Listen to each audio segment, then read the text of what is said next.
we own. We're rolling, are we? Rolling, rolling, rolling, rolling.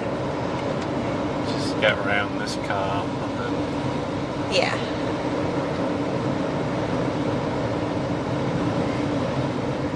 The old single-lane highway between Sault Ste. Marie and Sudbury, where passing lanes are few and far between, and everybody loves to speed up by 20 to 30 kilometers when you hit the passing lane and then slow right back down right after them. No words. No. So we are on our way back from the Sault Ste. Marie. We are? After our excursion. Yeah, we were in the Sioux for what, three full days? Yeah, we rode. What days did we ride? Saturday, Sunday, Monday. Yeah, 3 days we rode. Obviously, Friday we rode at Sudbury.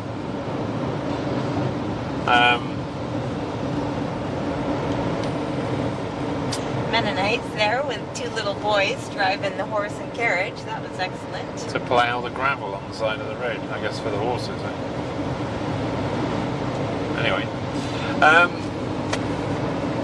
So we did 3 days in Sault Ste. Marie, and we rode at the Hiawatha Highlands, is that the right I believe so. Where the Sioux Cycling Club and local government, local council, Ontario Tourist Authority, INBA, and quite a few other people have all got involved and converted what would have been an old, or what is a cross-country ski area, into a mountain bike trail system.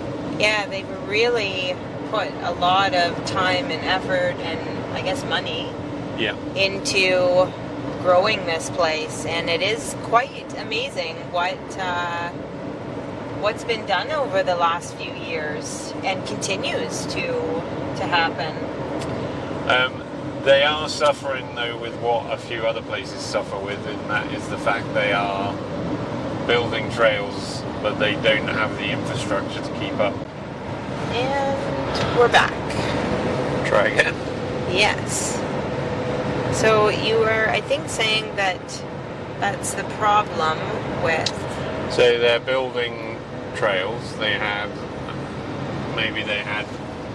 two distinct trail systems. They've expanded those trail systems, and the infrastructure at this point isn't keeping up with it. So there's a fairly large car park, but I'd imagine on some days that gets full. Well, there's 2 and 3 car parks. True. But I mean, everybody parks at that sort of trailhead where the ski lodge is. But there's no cafe, or there's an ice cream shop a little bit down the road, but there's no kind of cafe or even toilets or nothing. Facilities there. It is actually, I hate to use the word, but it is almost pitiful. A little bit. I mean, I'm sorry, that's a bad word. It's a bit just mind-boggling that they've, put so much effort and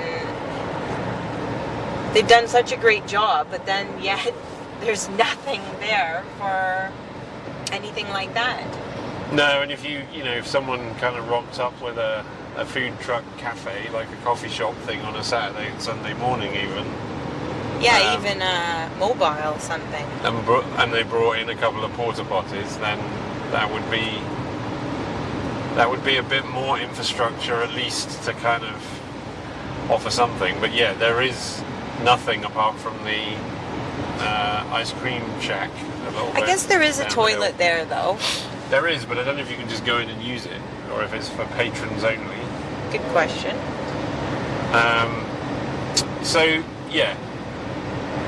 Infrastructure could do with being brought up to speed. There is a bike shop called Belarusian at the bottom of the hill, which is quite close. It's still far enough away, though. But it also isn't open on Sundays. Its hours seem to be... they're longer in the week than they are at the weekend. And if it's a holiday, they close, which is great for their staff. But I personally would think you would be better to close or give your staff time off in the week and be open for a long weekend, Saturday, Sunday, and any holiday, because people are riding, and presumably if they're going to have a problem, that's when they're going to want the shop. So I don't know. I don't run it, but just our thoughts. I've often thought with bike shops that they miss a bit of a trick closing on the days when more people are riding, because that's when you need to pop into the shop and get something, right? So, just my opinion. Yep. So, and then just on that kind of food and drink and facilities, it's 10 minutes drive into the Sault Ste. Marie to find anything. Yeah, 10 to 15. So it's relatively close to the town, but you do feel a little bit isolated. So It would be a lovely spot to sit and have a coffee. yeah, and according to Jessica's mum, who has lived in Sault Ste. Marie for quite a while, yeah, there is a Bible Society building there that used to be a ski lodge. Yeah, it's been a number of things. I think it was even a banquet hall at one point, but it's a good-sized building. And if there was, even if it was run by the Bible Society, if that became a facility, it could do well and provide everything that was required. So I guess watch this space and see what happens, but desperate need of infrastructure. Yes. So on to the trails. Yes. So our first day we did the... First day we went out with Sister Rachel, my sister, and her husband Tony, which was a nice little treat in that we had to pay zero attention to navigation. We had our own little guides there, but... and we did the crystal set of trails, correct. I think. Yeah. And of course they gave us the tour of all the new ones since the last time we'd been there.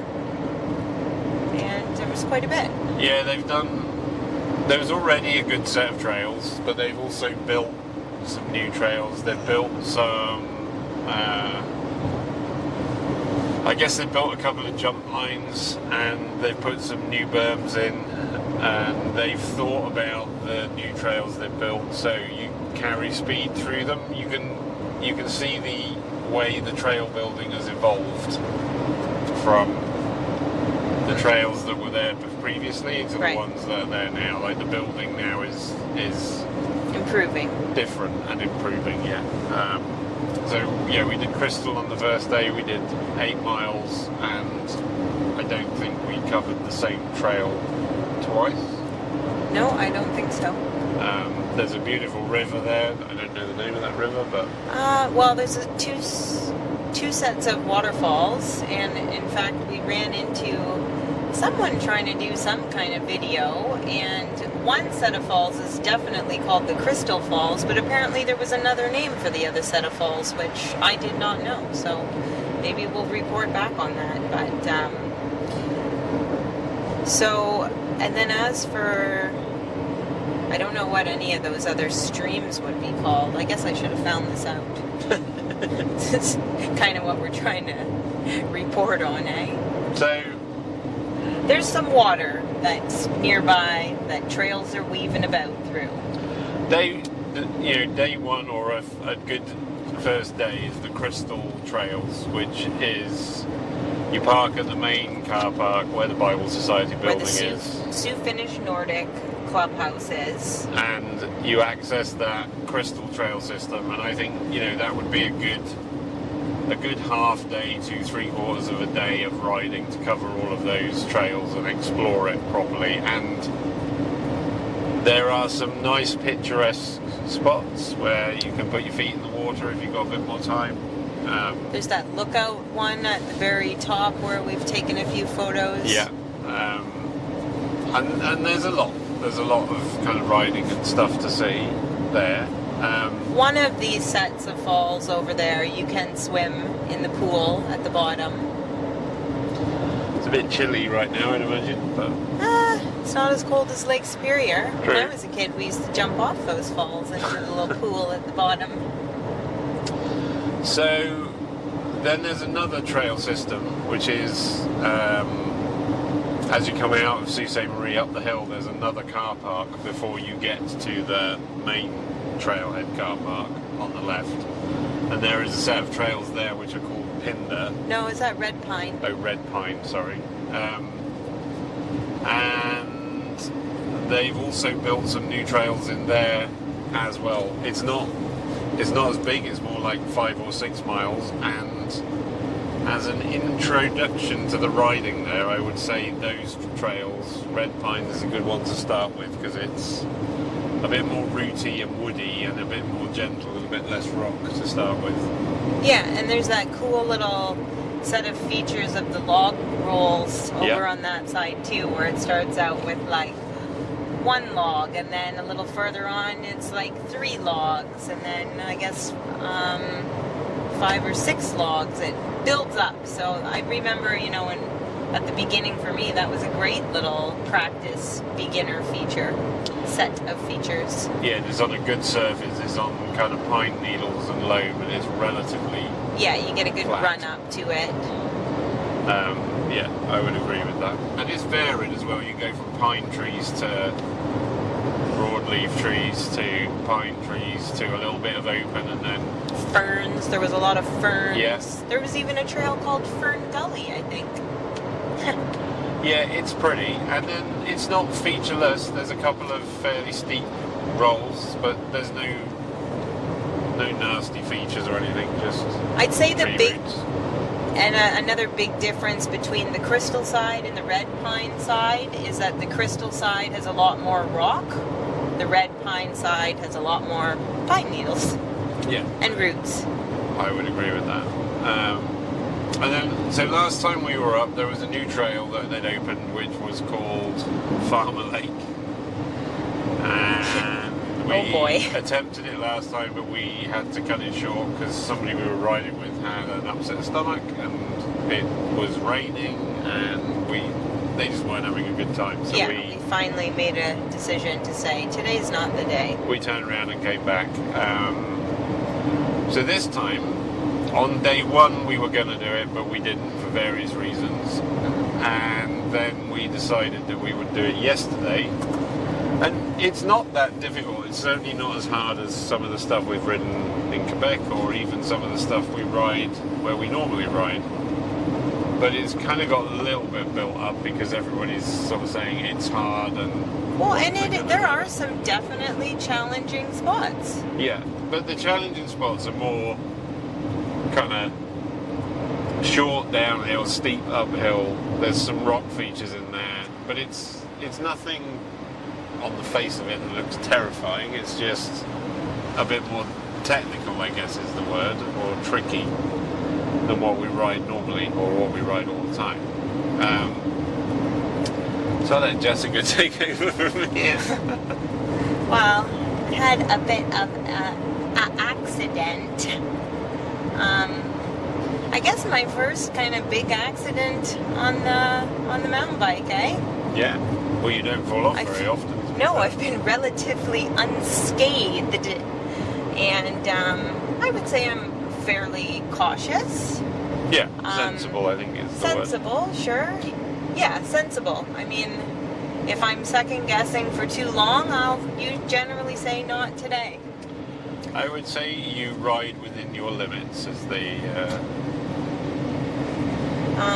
Also a lot based on your advice, too. If you tell me you can manage, then I'll attempt it. And if you say,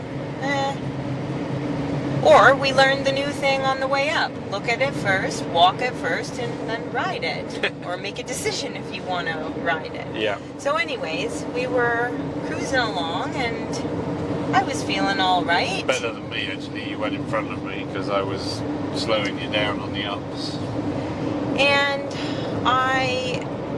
And we had gone as far as this spot the previous year.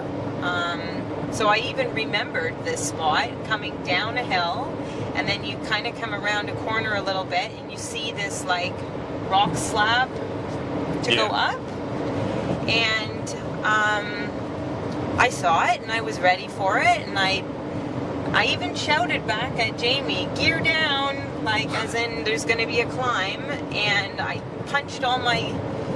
blasted all my gears down, probably too quickly, and I was still moving too fast to pedal in such a low gear, so I stomped on my pedals, and normally I just give myself a crotch killer, but this time I think I misstepped or lost my footing, and kind of everything went out the window, and I fell backwards from what you said, about maybe 8 feet. Yeah, 8 feet, I guess.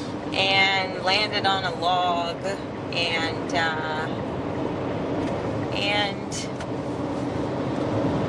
well, you bruised your back, you bruised your thumb, but you somehow managed to rupture my Achilles tendon. Which is not a common cycling injury in general. Well, it's definitely not mountain biking anyway. It's unusual. Yeah. So we were a couple of miles, 3 miles from the car, I guess, on a fairly difficult trail. So we gathered our thoughts and got ourselves together, and then Jessica managed to hobble out to the main trail, and then somehow managed to, using her heel and her toe, ride. Not my toe, definitely not my toe. Or your toe on your other foot, wherever you. Yeah. Managed to ride out on the gravel track to the road, and then we kind of coasted down the road to where the car was. Yeah, I mean, a few things. One is my phone wasn't charged, which is unusual for me because we're staying at Jessica's parents, so it's not normal. I haven't driven. Jessica's done all the driving because normally I plug my phone in. So my phone died, so I wasn't able to look at how to get out easily. Also, my telephone has an emergency SOS link. Well, that wouldn't work because the battery was dead, so even if I'd have wanted to, I couldn't have done that.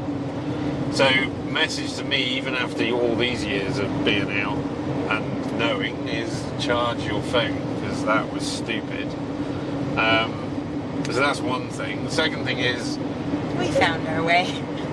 2 riders coming the other way, 2 people walking towards you, 1 person with 2 bikes. I don't care about maybe they thought you were having a pee or whatever.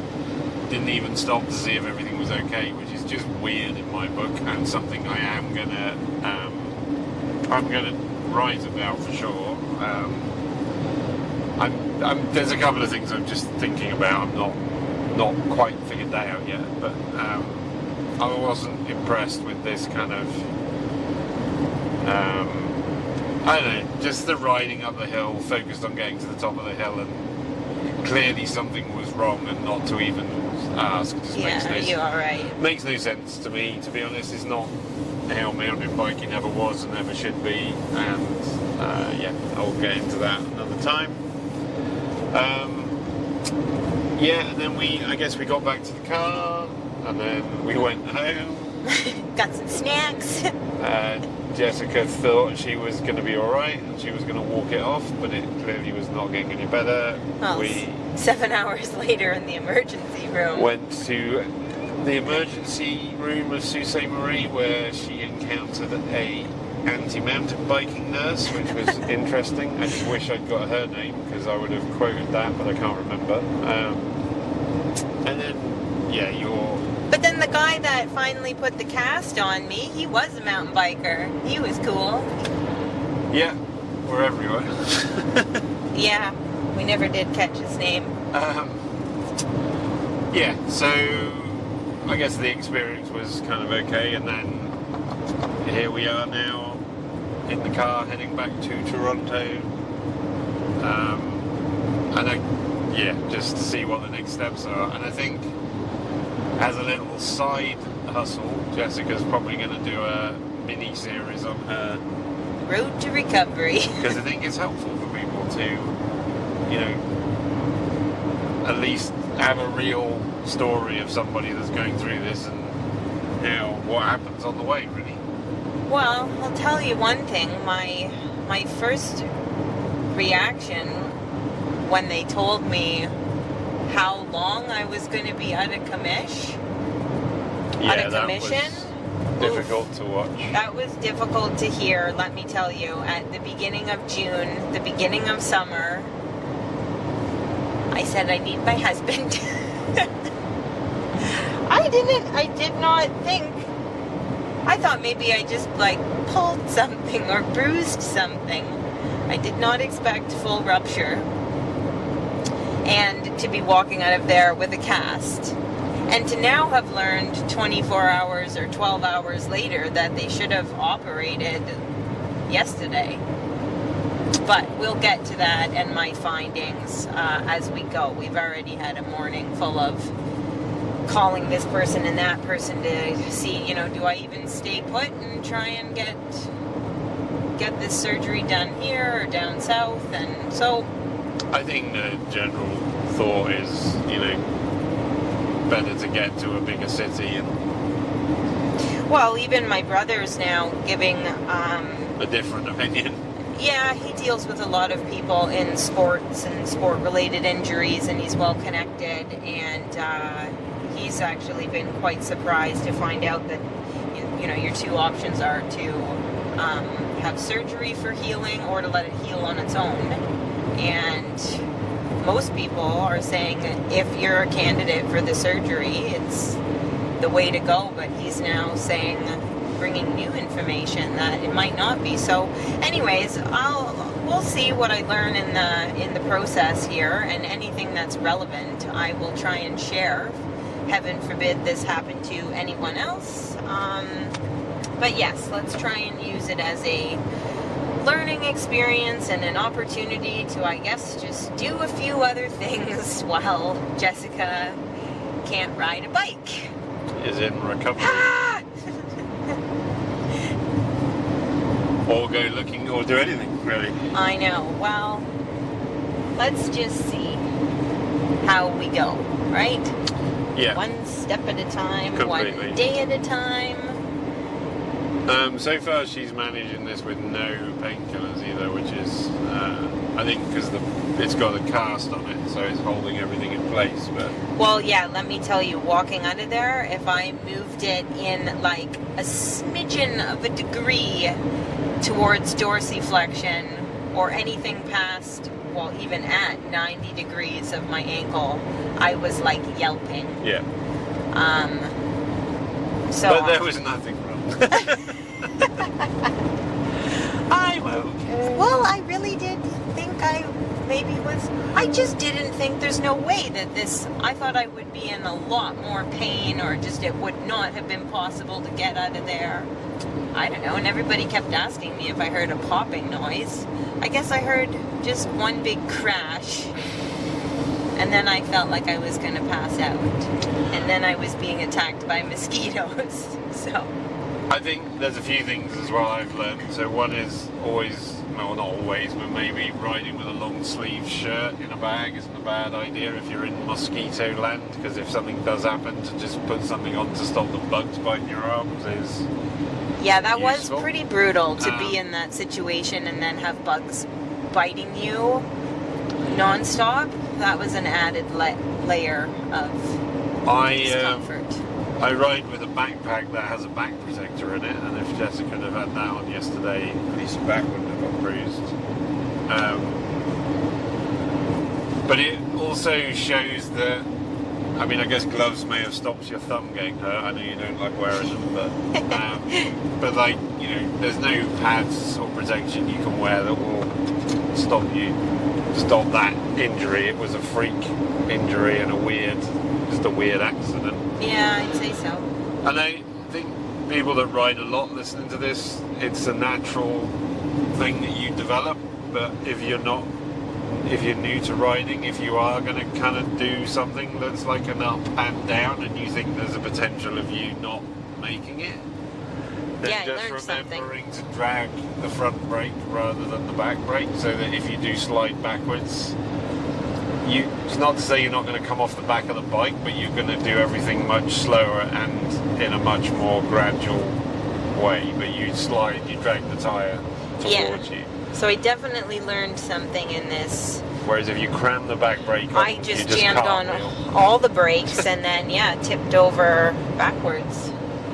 And at slightly less of an angle, you go sideways, which is, but it's not. It's just something that you learn with time. You can't teach somebody some of this stuff. You just have to kind of learn it through doing it and using it yourself. But it's just something to bear in mind if you're doing kind of steep down and then up, and you think there's a possibility of you not getting to the top. Just figure out. Just cover the front brake rather than the back brake would be my only suggestion. Do you want to talk about the wild edibles or not of Sault Ste. Marie? Well, we didn't. I mean, on the first day, I was pretty focused on trying to keep up with my hippity-hop brother-in-law there. Principal Skinner. Principal Skinner, yep. I did not get to... I couldn't look so much. And then on day 2, we did a bit of looking over on the Red Pine, and I think we found one more birch bolete, but not a whole lot of success over there. I would have liked to have tried looking a bit more on the crystal side. There's water over on that side, which we think mushrooms definitely like. Yeah. To be near, if nothing else but the moisture. But we have not had great success.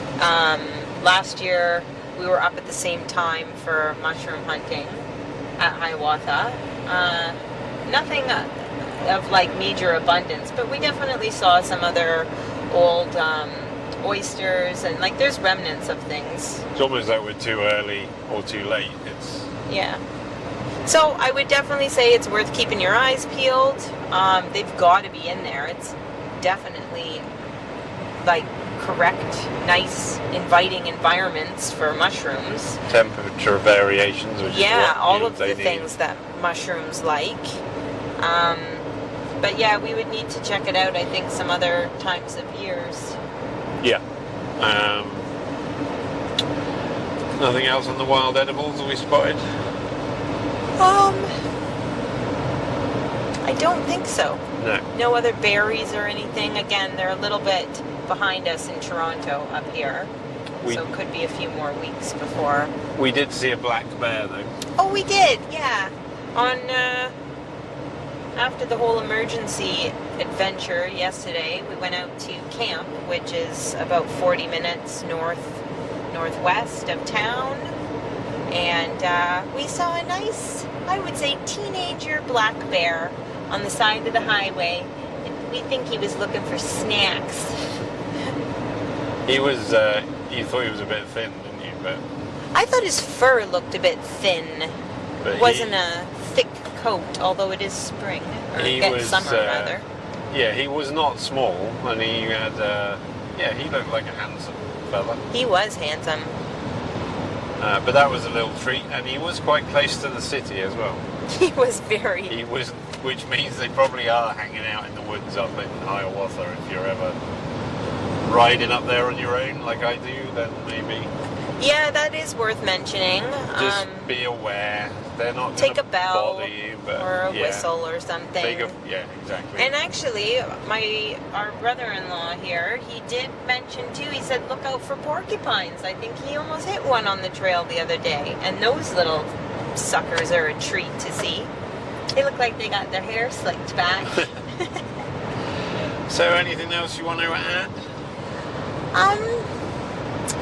Well, I do think, again, we should just mention, we always do mention the cone situation. And so, for a decent, not wow, but decent cone, just down the street from the Nordic car park, where the little clubhouse is, we did mention this little facility that does have washrooms and some ice cream, and as far as the atmosphere goes, it's pretty low down the list. There are a few picnic tables outside, so that's quite nice.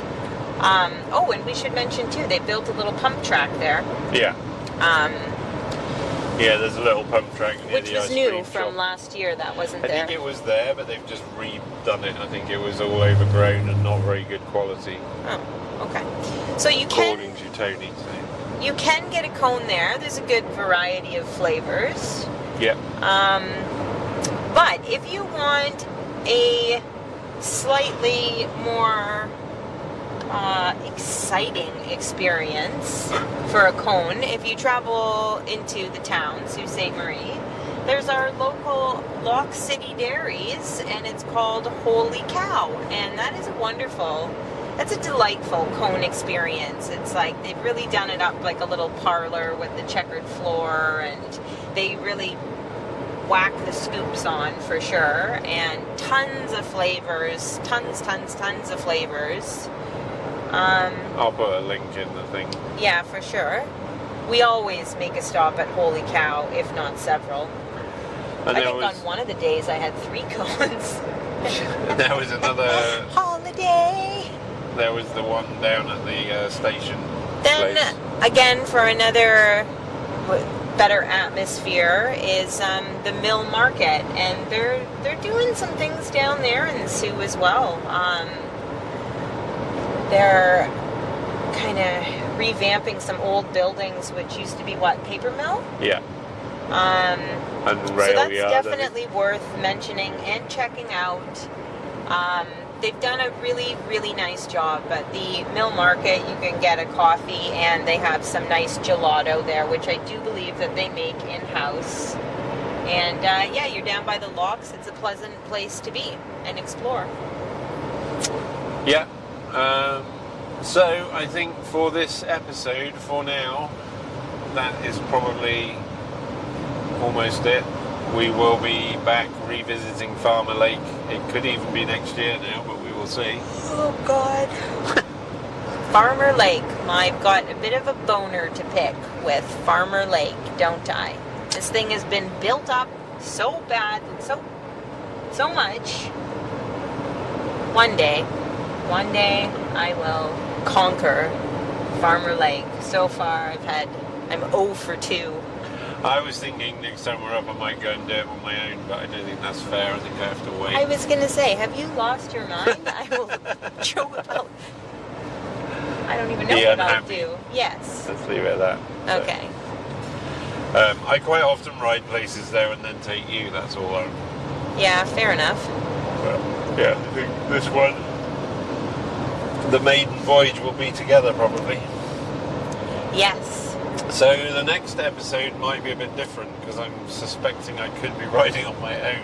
You're going to be riding on your own for the next... couple of months Who maybe. knows how long. I am hoping once Jessica gets in an air boot she can at least ride some easy trails so we can go hunt some mushrooms and do that stuff. Yeah. But even if I'm riding on my own, I expect Jessica will come along and go and explore I the figure bush you and- could gaffer tape this cast onto my pedal. Yeah, we'll figure something out. So I'm sure we'll Reinforce the heel and away you go. We'll definitely carry on with them anyway, one way or the other. We just might alter them slightly for a bit. So yeah, that's nothing left for me to say. Until next time. Get lost.